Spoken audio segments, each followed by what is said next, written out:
malam hari ini kita masih diberi nikmat untuk sama-sama menghadiri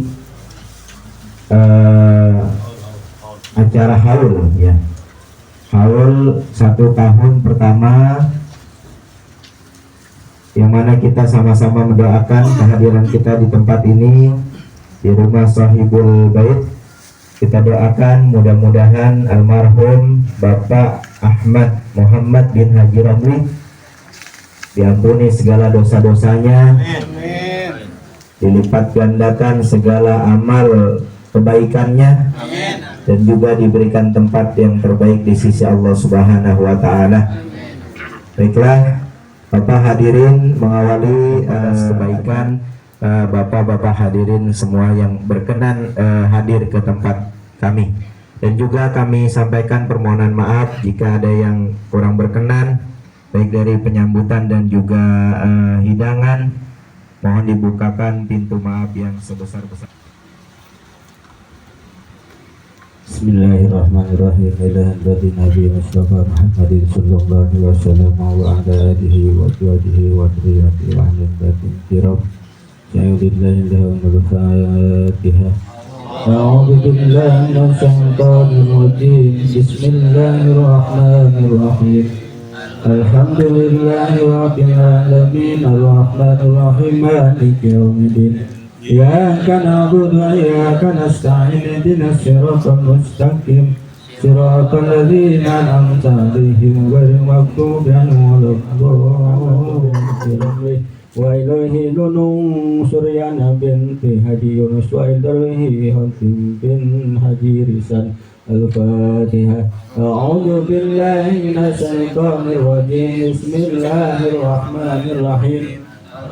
Alhamdulillahi rabbil alamin arrahmanir rahim maliki yaumiddin. Iyyaka na'budu wa iyyaka nasta'in ihdinas siratal mustaqim siratal ladzina an'amta 'alaihim ghairil maghdubi 'alaihim waladdallin. Minasyaitonir rajim. Bismillahirrahmanirrahim. Yasin wal Qur'anil hakim. Wa ilayhi turja'un. Attakhidhu min dunihi qul huwallahu ahad Allahus samad. Lam yalid wa lam yulad wa lam yakul lahu indahu illa bi'idnih. Ya'lamu ma baina aydihim wa ma khalfahum wa la yuhituna bi shay'in min ilmihi fa'lam annahu la ilaha illallah. La ilaha illallah. La ilaha illallah Muhammadur Rasulullah. La ilaha illallah. La ilaha illallah. La ilaha illallah. La ilaha illallah. La ilaha illallah. La ilaha illallah. La ilaha illallah. La ilaha illallah. La ilaha illallah. La ilaha illallah. La ilaha illallah. La ilaha illallah. La ilaha illallah. La ilaha illallah. La ilaha illallah. La ilaha illallah. La ilaha illallah. La ilaha illallah wa bihamdihi subhanallah. وتب علينا إنك أنت التواب الرحيم. ربنا آتنا في الدنيا حسنة وفي الآخرة حسنة وقنا عذاب النار. وصلى الله على خير من النار. دوام فيها سبحانك اللهم وتحية فيها سلام. وآخر دعواهم أن الحمد لله رب العالمين.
Assalamualaikum warahmatullahi wabarakatuh.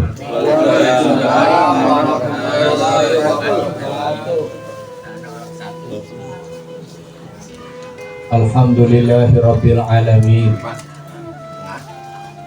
Wa bihi nasta'inu ala umuri dunya waddin.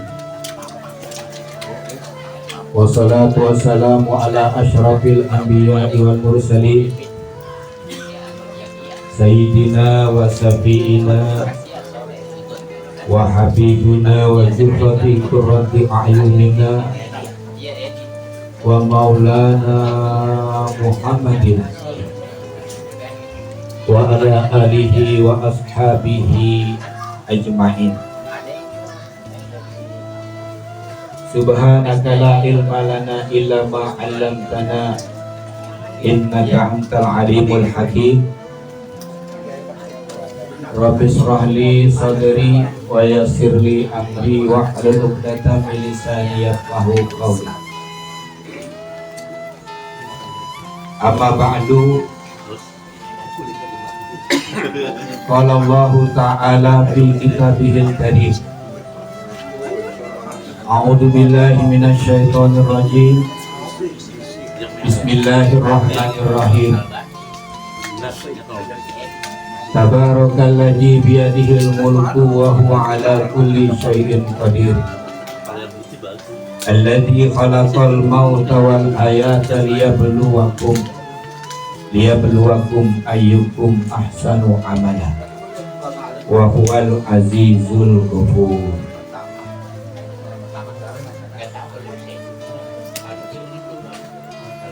Wa qala Nabi sallallahu alaihi wa alihi wasallam, mal mayyitu fi qabrihi illa kal ghariqil muqawwis.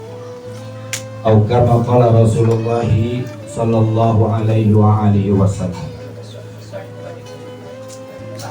Sadaqallahul azim wa sadaqa rasuluhul habibul karim. Wa nahnu ala dzalika minasy syahidin wa syakirin.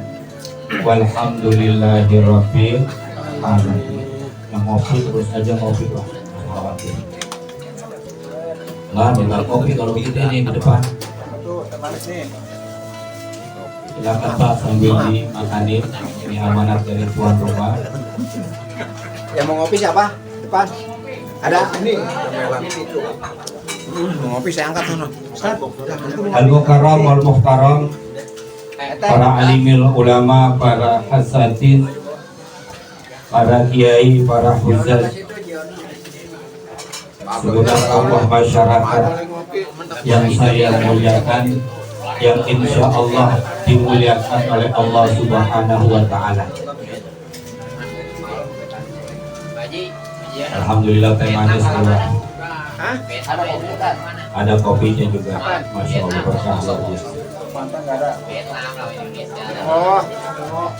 Kosong.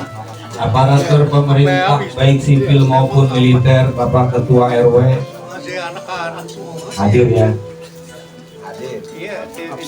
Para Bapak Ketua RT, tokoh pemuda, Bapak saudara sekalian yang saya hormati, insya Allah semuanya juga dimuliakan Allah Subhanahu wa Ta'ala. Amin ya rabbal alamin. Wabil khusus juga kepada keluarga besar Bani Haji Romli ya Pak ya? Ya siap.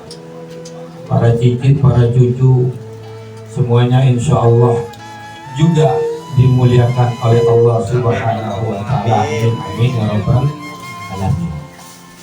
Mohon izin kepada para alim, asatidz, saya diminta untuk menyampaikan sedikit mau'izah hasanah. Demi Allah, kalau ada kalimat yang kira-kira seakan menggurui, seakan menasihati, demi Allah ini untuk diri saya pribadi, mudah-mudahan ada manfaatnya untuk kita semua. Amin ya rabbal alamin. Lama-lama 10 menit kali 2 kira-kira begitu.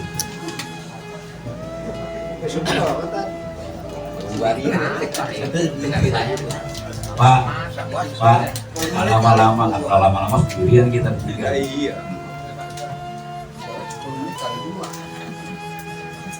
Yang pertama, kita senantiasa bersyukur kepada Allah Subhanahu wa Ta'ala atas segala limpahan karunia yang begitu besar Allah berikan kepada kita.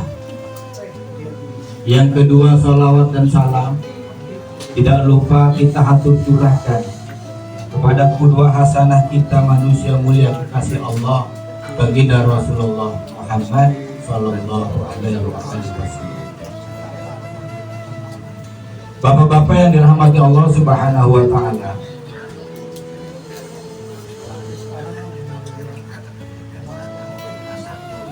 dalam perjalanan hidupnya yang namanya manusia, halo, ini manusia semua kan nih?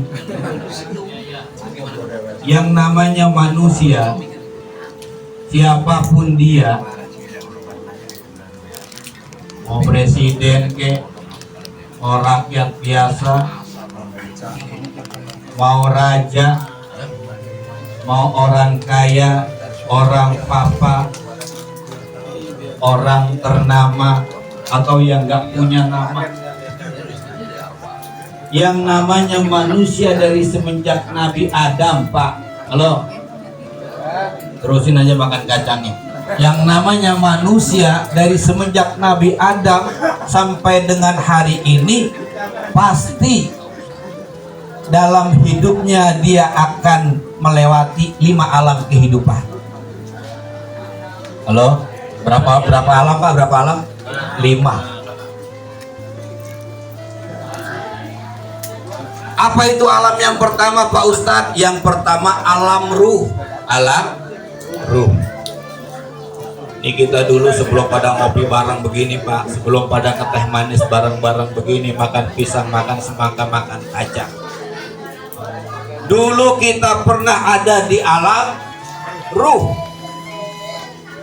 Di mana itu? Di Lauhil Mahfuz. Di mana? Lauhul Mahfuz. Allah setiap menciptakan makhluknya, daf'atan wahidatan, satu paket. Dia mau menciptakan makhluk, dia siapkan ruhnya. Terus itu, ruh itu di Lauhil Mahfuz itu kayak mana Pak Ustadz? Bentuknya seperti apa? Warnanya kayak gimana? Wa ma utitum minal ilmi illa qalila. Jadi ketika umat nanya kepada Rasulullah tentang ruh, yas'alunaka 'anir ruh, qulir ruha min amri rabbi wa ma utitum minal ilmi illa qalila. Kita nggak kasih tahu banyak tentang ruh karena kita hanya dikasih pengetahuan sedikit oleh Allah Subhanahu wa Ta'ala tentang sampai di sini. Nah, ketika bapak emak kita nikah bercampur, kemudian terjadilah sebuah perkawinan, tumbuhlah di dalam rahim ibu kita umur 1 bulan, umur 30 hari, umur 100 hari, sampai 120 hari atau 4 bulan. Ruh tadi Pak dimasukkan oleh Allah, ditiupkan ke dalam janin yang berada di alam rahim emak kita. Pada saat itu kita masuk ke alam yang kedua, yaitu alam rahim. Alam apa Pak? Alam rahim. Ini bapak-bapak nih, dulu pernah ada di perut emaknya. Karena setiap kita udah pasti anak, walaupun belum tentu orang tua. Karena setiap kita pernah hidup di alam rahim emak kita. Itu alam yang kedua, kita pernah hidup di alam rahim. Berapa lama kita di alam rahim? Kata Imam Syafi'i, kebiasaan kita hidup di alam rahim 9 sampai dengan 10 bulan. Nah, Imam Syafi'i sendiri menurut riwayat itu di alam rahim, mungkin Allah ingin kasih keistimewaan sama beliau 2 sampai 4 tahun. Masya Allah, tua di dalam perut. Istimewanya umur 7 tahun Imam Syafi'i sudah hafal Al-Quran 30 juz. Saya lihat bapak-bapak di sini juga banyak yang hafal juz. Nggak tahu jus apaan, jus melon kali. Ya minimal kalau nggak hafal 30 jus, hafal jus 30. Di alam rahim kita 9-10 bulan lamanya. Lantas kita pindah setelah lahir, yaitu ke alam yang ketiga, alam dunia. Nih sekarang kita berada di alam dunia. Mau ngapain kita di alam dunia, Pak? Halo? Ngapain sih kita ke alam dunia? Allah ciptakan kita di alam dunia. Wa ma khalaqtul jinna wal insa illa liya'budun.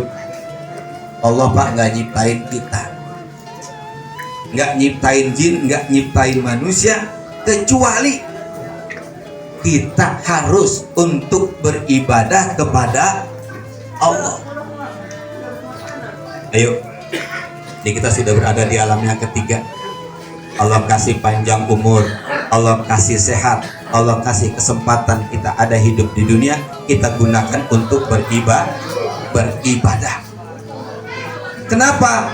Karena kita semua nanti akan mempertanggungjawabkan seluruh apa yang sudah kita lakukan di alam dunia ini.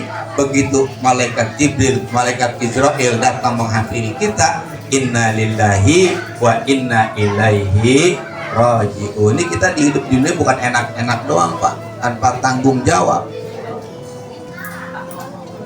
Ditanya nanti, engkau dikasih tangan, kau gunakan tanganmu untuk apa? Engkau dikasih kaki, kau langkahkan kakimu kemana? Engkau dikasih rizki, dari mana asalnya, kemana engkau belanjakan? Ditanya Pak. Kapan itu? Begitu kita sudah datang ajal, inna lillahi wa inna ilaihi raji'un, maka kita pindah dari alam dunia yang ketiga tadi menuju alam yang keempat, yaitu alam kubur. Sebentar lagi nih Pak, selesai, nggak lama. Di alam kubur atau di alam barzah. Ini kira-kira nih yang ada di sini pasti nggak ke alam kubur? Pasti nggak? Yakin nggak? Mohon maaf Pak, bukan nakut-nakutin, demi Allah nih nanti pada mati semuanya.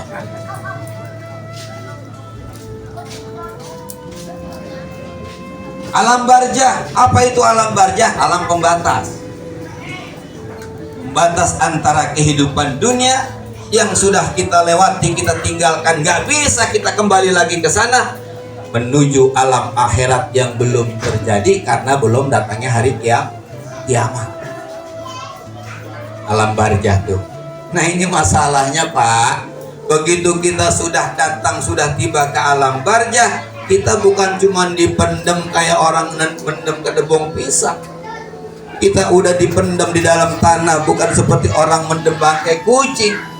Tapi kita nanti dipendam di alam, di bawah tanah. Kita akan mempertanggungjawabkan seluruh perbuatan-perbuatan kita. Pada saat itu Allah mengutus dua malaikatnya, yaitu Munkar dan ini yakin gak nih? Yakin gak nih? Yakin gak?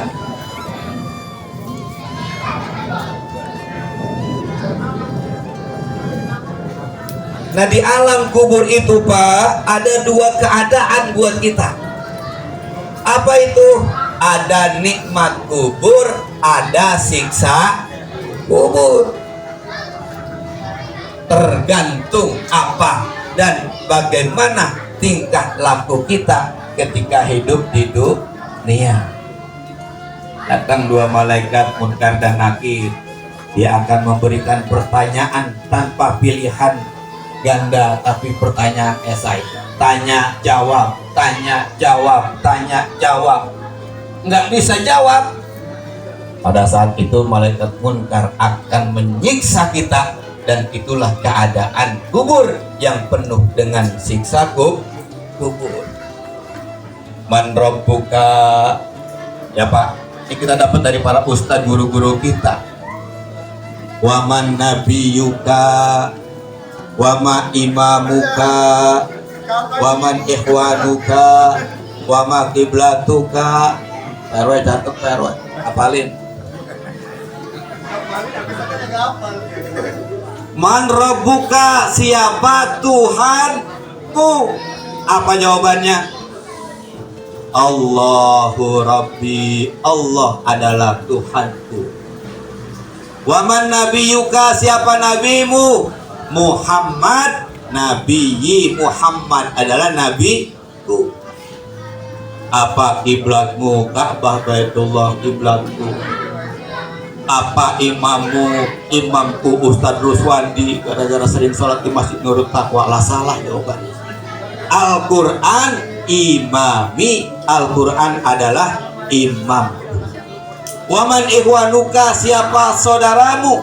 Kaum muslimin, kaum mukminin adalah saudara-saudaraku. Ini Pak, pertanyaan-pertanyaan ini yang disampaikan oleh malaikat munkar dan nakir untuk kita. Andai kita mampu menjawabnya, maka kata malaikat naum kan naumil arus, tidurlah kamu seperti tidurnya pengantin baru. Kalau kita bisa jawab. RW, pengantin baru tidur nggak? Kata Pak RW, saya mah kagak usah tidur pengantin baru, begadang semalaman.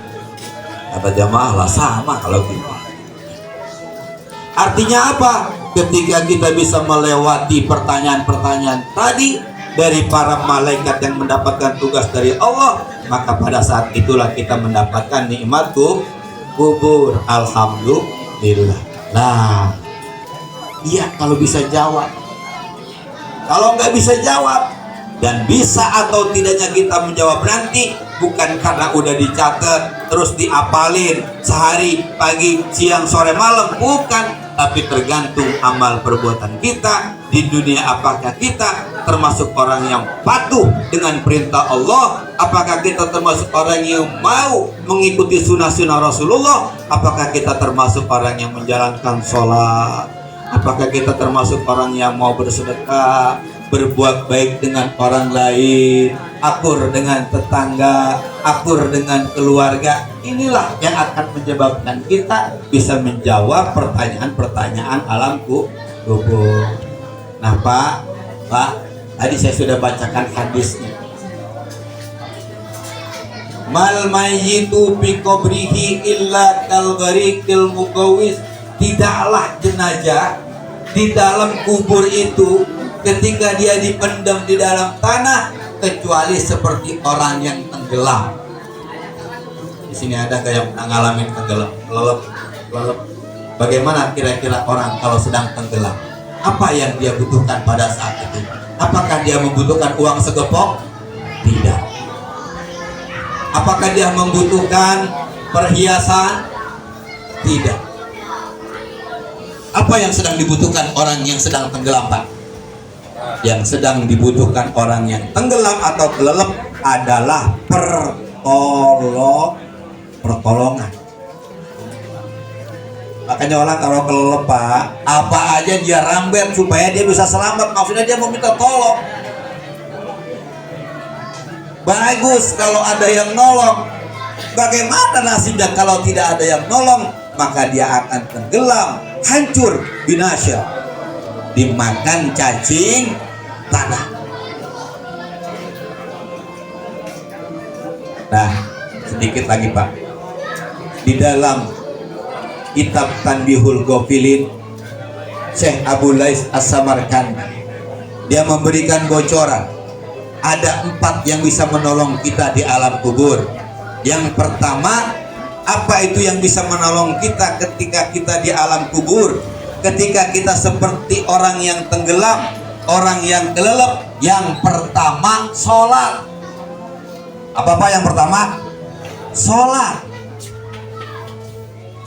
Inna awala ma yuhasabu bihil abdu yaumal qiyamah as-sholat. Nanti yang diperiksa sholat, Pak.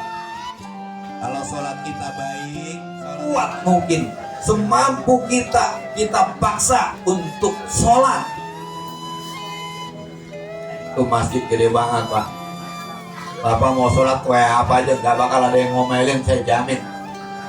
Disediain air buat ngambil air wudhu, disiapkan apa namanya itu terpalnya, karpetnya yang bagus, supaya kita bisa datang menghadap kepada Allah di waktu-waktu tertentu. Islam, Isya, subuh, lohor, asar, dan maghrib. Lebih bagus lagi bukan cuma sholat wajibnya, tapi juga dibantu dengan sholat-sholat sunnah. Ini luar biasa. Itu yang pertama, sholat, Pak.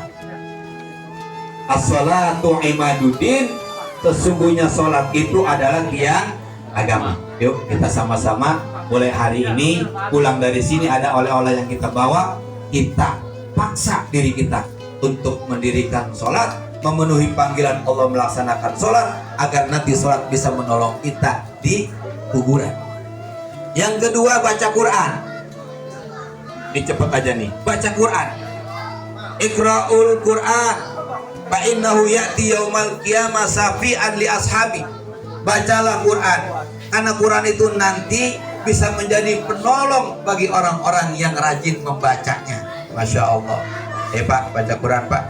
Sehari 1 juz. Gak bisa 1 juz, setengah juz, seperempat juz, minimal 2 lembar, 1 lembar, Pak. Kita paksa diri kita untuk membaca Quran, karena Quran itu nanti yang akan menerangi kubur kita yang gelap, yang akan menjadikan lega kubur kita yang sempit, yang akan memberikan pertolongan di saat-saat kita seperti orang yang tenggelam. Dulu, Pak, ini orang-orang tua mungkin masih ingat, dulu di zaman Gubernur Ali Sadikin, Haji Karim ya, ada dulu ya Gubernur Jakarta namanya Ali Sadikin ya. Ketika dia akan membuat satu buah proyek, di mana proyek itu membutuhkan lahan yang banyak, lahan yang panjang, lahan yang lebar. Ketika proyek itu akan dilaksanakan, ada satu kuburan yang harus ditabrak oleh proyek itu dan harus dipindahkan. Begitu digali itu kuburan Pak Haji Karim, ternyata kuburan itu sudah 14 tahun, dan kuburan itu begitu digali, diangkat mayitnya, itu masih utuh, masih bersih, masih wangi. Gegerlah orang-orang Jakarta, ini kuburan siapa? Ternyata itu kuburan seorang perempuan. Dia statusnya masih gadis, anak seorang kiai yang terkenal di Jakarta, Kiai Abdullah Safi'i. Pernah dengar ya? Yang punya As-Safi'iyah. Orang bertanya, ini apa amalan anak ini sehingga dia bisa mendapatkan kemuliaan seperti ini dari Allah? Maka ayahnya menjadi saksi. Saya ayahnya yang paling tahu bagaimana amalan-amalan anak saya ketika hidupnya. Ternyata, Pak, setiap hari nggak pernah lepas dari baca Quran, dan yang paling utama yang dia baca adalah setiap habis maghrib dia baca surat Tabarok, rutin setiap malam. Seringnya setiap habis maghrib, kalau nggak habis maghrib setiap malam rutin dia baca surat Tabarok sepanjang hidupnya. Ini salah satu amalan rahasia dari seseorang yang diperlihatkan oleh Allah Subhanahu wa Ta'ala sebagai mau'izah untuk kita dan contoh. Baca Quran, Pak. Berat memang baca Quran. Yang hari ini merasa nggak bisa baca Quran, belajar. Kalau kita belajar walaupun tertatih-tatih, tetap setiap huruf yang kita baca insya Allah akan mendapatkan pahala di sisi Allah Subhanahu wa Ta'ala. Yang ketiga, sedekah. Tadi yang pertama apa, Pak? Yang bisa menerangi, yang bisa memberikan pertolongan kepada kita dalam kubur. Yang pertama, sholat. Yang kedua, baca Quran. Ini biar ada oleh-olehnya nih pulang dari sini. Yang ketiga, sedekah. Masya Allah. Alhamdulillah, di kampung kita ada banyak ladang-ladang sedekah yang bisa kita keluarkan. Ada masjid, ada geseria. Berikan sedekah kepada orang-orang yang tidak mampu. Pak Ustadz, saya nggak punya duit. Perasaan di kampung ini saya yang paling susah. Sedekah dengan yang lain. Apa itu?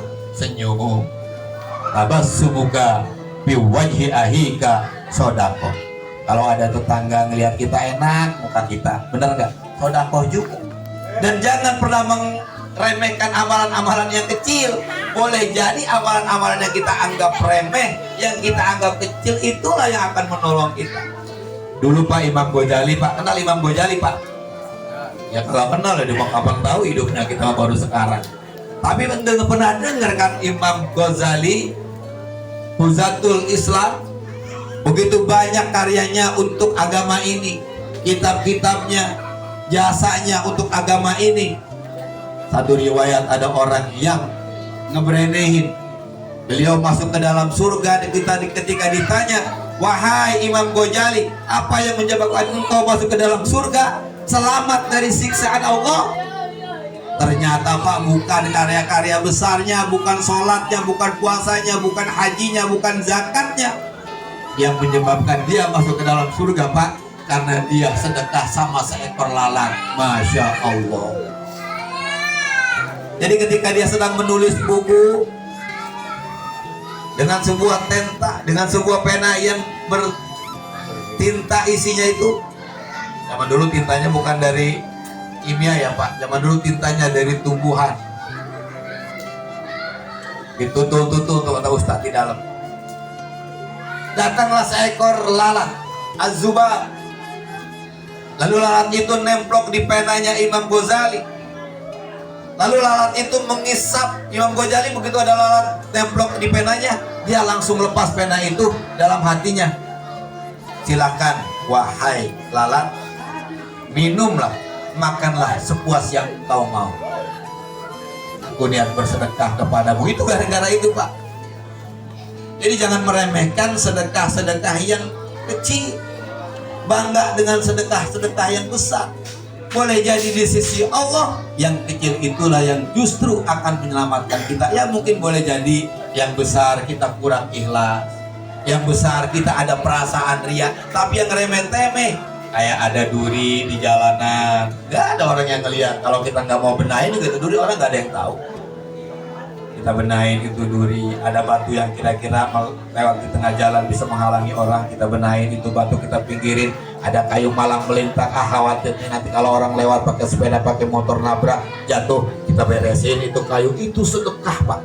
Dan itu bukan hal yang remeh di sisi Allah Subhanahu wa Ta'ala. Yuk sama-sama, mudah-mudahan kita termasuk orang-orang yang pandai bersedekah. Amin ya robbal alamin. Yang terakhir Pak, yang terakhir zikrullah, zikir mengingat Allah. Alhamdulillah kita dari tadi habis asar diundang zikir, habis maghrib diundang zikir, habis isya ini juga kita zikiran. Yang ngundang kita ngadain zikir mendapatkan pahala di sisi Allah, kita juga yang melaksanakan zikir insya Allah akan mendapat bagiannya di sisi Allah Subhanahu wa Ta'ala. Perbanyak kalimat tasbih. Apa itu kalimat tasbih? Subhanallah. Perbanyak kalimat hamdalah, alhamdulillah. Perbanyak kalimat takbir, Allahu Akbar. Subhanallah, bareng-bareng Pak. Walhamdulillah, wala ilaha illallah, wallahu akbar. Subhanallah, walhamdulillah, wala ilaha illallah, wallahu akbar. Sekali lagi. Subhanallah, walhamdulillah, wala ilaha illallah, wallahu akbar. Oh ya Allah, segala puji bagimu ya Allah. Tidak ada kekuatan, tidak ada daya kecuali hanya Engkau ya Allah. Ya Allah, Engkaulah yang maha besar. Ada Pak kalimat tasbih, kalimat zikir yang kita ucapkan ringan di mulut, tapi besar, berat di sisi Allah. Subhanallah wa bihamdih, subhanallahil azim. Setiap tahlil kita baca, benar nggak Pak? Benar nggak Pak? Ditambah lagi dengan astagfirullah, subhanallah wa bihamdihi, subhanallahil azim, astagfirullah. Masya Allah, itu Pak, tuh ringan Pak, di mulut kita itu ringan. Tuh kalau pas lagi zikiran tahlil ada yang kagak baca, itu rugi. Itu kita baca ringan dari mulut kita keluarkan. Tapi di sisi Allah itu Pak, Masya Allah, timbangannya berat, pahalanya besar. Dan insya Allah zikir yang kita lazimkan dalam kehidupan kita di setiap waktu dimanapun kita berada, insya Allah itulah yang akan menolong kita nanti ketika kita berada di alam kubur. Terakhir Pak, mudah-mudahan tadi yang kita bacakan, ya zikir, ya tahlil, ya tahmid, ya takbir, ya sholawat, ya bacaan Quran, niat ikhlas semuanya, pahalanya kita tujukan kepada almarhum Bapak Ahmad Muhammad bin Haji Romli. Mudah-mudahan beliau diampuni dosanya, diterima amal ibadahnya, menjadi hamba-hamba Allah yang mendapatkan tempat yang layak, rodok min riyadil jannah. Insya Allah nanti bersama-sama kita masuk ke dalam surganya. Amin ya robbal alamin. Terakhir, alhamdulillah, insya Allah Ibu Umayyah di tahun ini akan juga melaksanakan ibadah umroh. Saya sudah pesan sama beliau, jangan lupa Bu, nanti di Mekah, di Madinah, kirim doa-doa, kirim zikir-zikir, niatkan untuk almarhum. Kalau perlu Bu Umayyah, Bu Uswati, beli Al-Quran. Itu ditawarkan nanti di Mekah, di Madinah, beli Al-Quran, nggak seberapa harganya. Itu nanti Al-Quran akan disedekahkan, diwakafkan di Masjidil Haram, di Masjid Nabawi. Setiap orang di sana jutaan, ratusan ribu, jutaan yang baca Quran. Andai Quran itu yang dicabut oleh jamaah kemudian dibaca, Masya Allah pahalanya mengalir untuk yang mensedekahkan wakafkan Al-Quran, baik itu di Masjid Nabawi maupun di Masjidil Haram. Alhamdulillah. Kita doakan Ibu Umayyah agar diberikan kesehatan sampai nanti perjalanannya nanti setelah musim haji ini diberikan kelancaran dan mendapatkan umroh yang mabrur dan mabrur. Amin ya robbal alamin. Ini saja yang bisa kami sampaikan. Mohon maaf jika ada kesalahan dan terima kasih atas segala perhatian. Billahi taufiq wal hidayah. Wassalamualaikum warahmatullahi wabarakatuh.